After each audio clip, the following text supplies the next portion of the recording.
आज की इस वीडियो में मैं आपको इलेक्ट्रिक 1 to 5 दिखाने जा रहा हूँ। इलेक्ट्रिक सिस्टम इसको इतनी पावर देगा कि ये आम होंडा के मुकाबले में स्पीड कर सके। इसमें बाय डिफ़ॉल्ट चार्जिंग सिस्टम क्यों नहीं लगाया जाता? ये इलेक्ट्रिक बाइक है तो इसमें फ्यूल टैंक क्यों दिया जाता है? 2 से 3 लोग बैठ जाएंगे तो इसकी पावर कम हो जाएगी। जब आप इसको ज़्यादा स्पीड पे चलाएं तो इसका जो माइलेज होती है, मतलब जो बैटरी टाइमिंग होती है, वो कम हो जाती है। तो ये चार्ज करने में कितने यूनिट ले रहा होगा?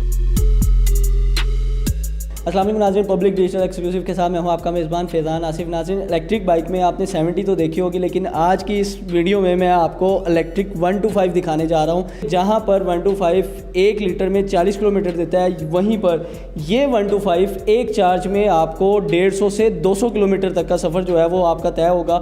और इसकी क्या क्या खसूसियात है, मेरे साथ एक बार फिर ज़ुहैब भाई मौजूद है, इनसे मैं बात करूँगा और आपको पूरी डिटेल बताऊँगा कि क्या वाकई जो मार्केट में 1 to 5 है ये उसको कम्पीट कर सकता है या नहीं। तो अस्सलाम वालेकुम ज़ुहैब भाई। वालेकुम सलाम जी, इंशाल्लाह ये ज़रूर उसको कम्पीट कर सकती है, क्योंकि इसके अंदर जो सारे पार्ट्स हैं वो एज़ पर नॉर्मल जो आपका कन्वेंशनल होंडा या 1 to 5 सिस्टम है, ये सेम उसी स्टैंडर्ड पे रखी गई हैं, ताकि अगर खुदा ना खास्ता आपका कोई पार्ट ख़राब हो जाता है बाइक का, तो आप नॉर्मल मार्केट में से वो पार्ट परचेज़ करके आप इसके ऊपर वो लगवा सकते हैं। ठीक है। और आम मैकेनिक इसके सारे पार्ट्स वो लगा भी सके। जब पावर की हम बात करते हैं या 1 to 5 की बात करते हैं, तो जो सबसे पहली चीज़ जहन में आती है वो स्पीड होती है। तो क्या ये उतनी स्पीड से चलेगी? क्योंकि इसमें ना तो इंजन है और ना ही पेट्रोल है, तो क्या इलेक्ट्रिक सिस्टम इसको इतनी पावर देगा कि ये आम होंडा के मुकाबले में स्पीड कर सके? जी, ये 90 to 100 किलोमीटर पर आवर की स्पीड तक जा सकता है। अच्छा। और I think this is enough speed कि कोई भी अगर स्पीड लवर है और वो एक सेफ़ लिमिट के अंदर रहते इसको चला सके। अच्छा, तो जो आम जो 70 वाली बाइक होती है उसमें भी क्योंकि इलेक्ट्रिक आ चुकी हुई है, तो क्या उसमें जो बैटरी लगाई गई है वो भी वो सेम बैटरी है या इसका साइज़ बड़ा है? नहीं, इसके अंदर हम लोग lithium iron phosphate batteries use कर रहे हैं। जो आम पहले जो यूज़ हो रही हैं वो हैं ड्राई सेल बैटरीज। ठीक है।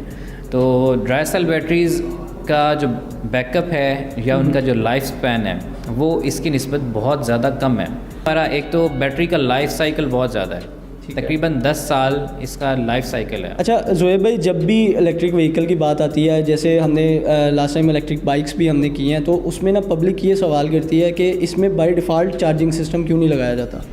बाय डिफ़ॉल्ट चार्जिंग सिस्टम इसमें इसलिए नहीं लगाया जाता क्योंकि वो इतना पावरफुल अभी नहीं है। रीजनरेटिव ब्रेकिंग होती है या डायनमो सिस्टम आप समझ लें जो साइकिल्स पे लेके आता था, तो वो उसका जो साइकिल्स हैं वो इतने पावरफुल नहीं होते कि वो इसका बैटरी लाइफ जो है उसको बढ़ा सकें। ठीक है। तो इसलिए अभी हमने वो इस पर वर्किंग हमारी R&D चल रही है और इंशाल्लाह जैसे वो कंप्लीट होगी तो हम वो सेटअप भी इसमें मुतारफ़ करवाएंगे। मतलब इन फ्यूचर हम तवक्को रख सकते हैं कि बाय डिफ़ॉल्ट चार्जिंग सिस्टम भी व्हीकल्स में आना शुरू हो जाएगा? जी, बाय डिफ़ॉल्ट आ सकता है, लेकिन उसका ये नहीं है कि अब वो उससे चार्ज हो रहा है और डिस्चार्ज भी हो रहा है तो ये सारी ज़िंदगी उसी एक ही बैटरी पे चलता रहे। उसकी एक लिमिट होती है। फॉर एग्जांपल, अगर ये अभी फ़िलहाल 200 किलोमीटर्स का आपको बैकअप दे रहा है 1 चार्ज पे, तो अगर वो इसमें सिस्टम लगा देते हैं तो वो 20 to 50 किलोमीटर्स में और मज़ीद ऐड कर सकता है। ये इसमें सेम स्टैंडर्ड पे सेम वैसे ही पार्ट्स हमने यूज़ किए हैं। जैसा ये मड गार्ड आप देख लें, शॉक अब्जॉर्बर सेम वैसे ही उसी कंडीशन में, उसी लेंथ, हाइट, वेड्थ, उसी स्ट्रेंथ में है।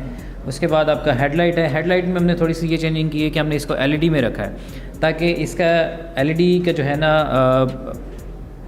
वोल्टेज कंजम्पशन और उसका बैटरी बैकअप वो ताकि हम ज़्यादा से ज़्यादा दे सकें। ठीक है। और दूसरा, अगर हम लोग कन्वेंशनल बाइक की तरह इसमें दूसरा हैलोजन लैंप इसमें यूज़ करते हैं तो उसमें ऐसा होता है कि वो हमारा बिजली ज़्यादा इस्तेमाल करता है, मतलब जो इसमें चार्जिंग है वो ज़्यादा इस्तेमाल करता है, इसलिए हम लोगों ने इसमें LED लैंप। इसके मीटर में देख रहा हूँ, इसका ना डिजिटल मीटर दिया गया है। तो बेसिकली आम 1 to 5 में तो दूसरा नॉर्मल जो मीटर होता है वो आता है, तो इसमें डिजिटल मीटर देने की क्या वजह? डिजिटल मीटर इसलिए दिया है कि ज़रा क्योंकि ये एक इलेक्ट्रिक बाइक है और दूसरा कुछ थोड़ा सा इसमें चेंजिंग हम लोग लेके आए थे, इसलिए हमने डिजिटल इसमें दिया है कि कुछ ये ज़रा खूबसूरत एक इसकी लुक निकला है इसमें ज़रा। अच्छा, अब एक सवाल ये भी आता है कि जब ये इलेक्ट्रिक बाइक है तो इसमें फ्यूल टैंक क्यों दिया जाता है? फ्यूल टैंक इसलिए दिया गया है इसमें क्योंकि अभी तक लोगों का जो कॉन्सेप्ट है ना वो 1 to 5 और 70 की जो सेम लुक है उसको हमने मेंटेन करने के लिए, ताकि एक नई चीज़ के ऊपर लोगों का माइंडसेट अभी उस हिसाब से सेट नहीं हुआ है। ठीक है, तो हमने सेम उसी स्टैंडर्ड पे क्योंकि हम लोग चल रहे हैं, हमने 1 to 5 की लुक इसको देनी है तो उसी के लिए हम लोग इस पर अगर इसके हम इंजन वाले पोर्शन में बात करें तो बेसिकली बाय लुक इसका आपने वही रखा है जो आम 125 में आता है, ऐसे ही ऊपर उसका इंजन और ये सारा सिस्टम नीचे होता है। तो इसमें ये मुकम्मल इसका बैटरी सिस्टम है जी। इसके अंदर ये सिर्फ इंजन की लुक देने के लिए हमने इसको ये रखा है। ये है वैसे बैटरी पैक है, इसके अंदर बैटरीज हैं जो हमारा बैकअप हमें स्पैन देती होती हैं कंप्लीट। और ये इतनी मतलब सील पैक हैं कि इसके अंदर कोई पानी वगैरह या कोई इस तरह का इसको नुकसान नहीं पहुंचा सकती। अगर पानी चला जाए, बारिशें होती हैं तो उसमें ये पानी से महफूज रहेगी। जी जी, ये बिल्कुल वाटरप्रूफ है। बैटरी भी, इसकी मोटर सिस्टम भी कंप्लीट, इसकी वायरिंग सब जैसे आम बाइक आप धुलवा सकते हैं उसको, बारिश में यूज़ करते हैं पानी में, तो इसको आप आराम से इस्तेमाल कर सकते हैं। अच्छा, एक ये भी सवाल होता है कि इतनी ह्यूज साइज़ में इसको बैटरी क्यों दी जाती है? क्योंकि हम नॉर्मली तौर पे जो 70 बाइक्स हैं उसमें बैटरी का साइज़ थोड़ा कम हो गया हुआ है और वो बड़ी एक खूबसूरत शेप कर रही है। अगर अभी हम इसमें देखें तो इसमें एक साइज़ जो है वो बहुत बड़ा है इसका, तो वो बैटरी बड़ी होने की वजह से है? बैटरी, क्योंकि इसको हमने 200 किलोमीटर का एक मार्जिन भी देना है ना माइलेज लेने के लिए, तो उस हिसाब से इसमें बैटरीज एक्स्ट्रा ऐड की गई हैं। दूसरा, एक इसको ज़रा बल्कि लुक देने के लिए ज़रा खूबसूरत लगे और एक इंजन लुक है उसके हिसाब से इसको हमने डिज़ाइन ऐसा किया है कि हमें ज़रा वो बल्कि लुक मिलती है। और इसका जो मोटर सिस्टम है जो बैक टायर के साथ होता है इलेक्ट्रिक बाइक में, वो सेम वही है जो आम बाइक्स में, मतलब जो 70 में आ रहा था वही सेम सिस्टम रखा गया? नहीं नहीं, ये बाय लुक तो वैसा ही आपको लगेगा, लेकिन ये बाय स्ट्रेंथ उससे ये ज़्यादा है, क्योंकि 70 की एक अलग पावर होती है और 125 ऑब्वियसली वो ज़्यादा पावर के लिए हम लोग यूज़ करते हैं। तो इसमें जो हमारी ये मोटर सिस्टम यूज़ कर रहे हैं ये उससे ज़्यादा पावरफुल है। अच्छा, तो बेसिकली 125 लोग ज़्यादातर लॉन्ग रूट्स के लिए या ऑफ रोड्स के लिए इस्तेमाल करते हैं, तो क्या ये पायदार है बाइक के ऑफ रोड्स पे भी और स्ट्रॉन्ग क्या कहते हैं उतनी बनाई गई है कि ये आम बाइक का मुकाबला कर सके?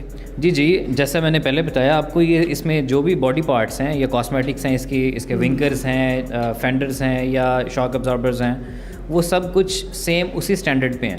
तो इसलिए आपको ये हर उस जगह पर लेके जा सकते हैं जहाँ पे आप नॉर्मल कन्वेंशनल बाइक को लेके जा सकते हैं। अच्छा, मैं और दूसरा इस पे अगर हम ये भी लोगों का एक सवाल होता है कि जब इस पे 2 से 3 लोग बैठ जाएंगे तो इसकी पावर कम हो जाएगी, तो क्या इसकी भी पावर कम होती है? नहीं नहीं, इसमें पावर कम होने का कोई ऐसा सीन नहीं है। आप इसके ऊपर 2 से 3 लोग आराम से बैठ के इसको इस्तेमाल कर सकते हैं। जो जितनी कैपेसिटी है वो इस पर इतने लोग बैठ के वो सेम पावर के साथ ही चलेगी जैसे वो सिंगल पर्सन के साथ चल रही होगी? ये वैसे ही सेम उसी पावर के साथ चलेगी और ये उससे ज़्यादा स्मूथ चलेगी, क्योंकि वो एक इंजन वाली बाइक है, ये इलेक्ट्रिक बाइक है, तो ये उससे ज़्यादा स्मूथली चलेगी। और फिर लोगों का ये भी सवाल होता है कि जब आप इसको ज़्यादा स्पीड पे चलाएं तो इसका जो माइलेज होती है, मतलब जो बैटरी टाइमिंग होती है वो कम हो जाती है, तो क्या इसमें भी ऐसा है?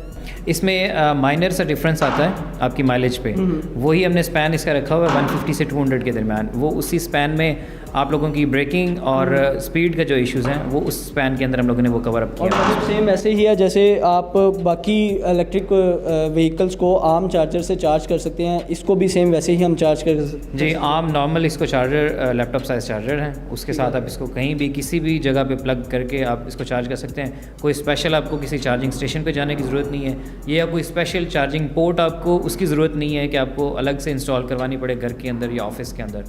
अच्छा, एक ये भी बात आती है, जिस तरह आपने बताया कि 2 से 2.5 घंटे में चार्ज होगा, तो ये चार्ज करने में कितने यूनिट ले रहा होगा? ये 1 चार्ज में तकरीबन 1.5 यूनिट इसके कंज्यूम होते हैं। मतलब 1.5 यूनिट अभी अगर करंट जो फ्लक्चुएट प्राइसेस हैं उसके मुताबिक देखा जाए तो 20 से 30 रुपए में ये कंप्लीट चार्ज हो जाएगी? जी, 20 to 30 रुपीज़ में ये आप फुल चार्ज कर सकते हैं और उसके बाद इसको आप नॉर्मल रनिंग कंडीशन में लेके आ सकते हैं। तो नाज़रीन, ये है 125 इलेक्ट्रिक, जिसमें आप 20 से 30 रुपए में 200 किलोमीटर तक का सफ़र कर सकते हैं। और अगर आम बाइक की आप 125 की बात की जाए तो वो 160 करंट जो पेट्रोल की प्राइस है उसके मुताबिक 160 में आप सिर्फ 40 किलोमीटर का सफ़र तय कर सकते हैं। तो अगर आप भी महंगे पेट्रोल से जान छुड़वाना चाहते हैं तो ये इलेक्ट्रिक 125 लेके आएँ। इसी के साथ मुझे दीजिए इजाज़त। अल्लाह हाफ़िज़।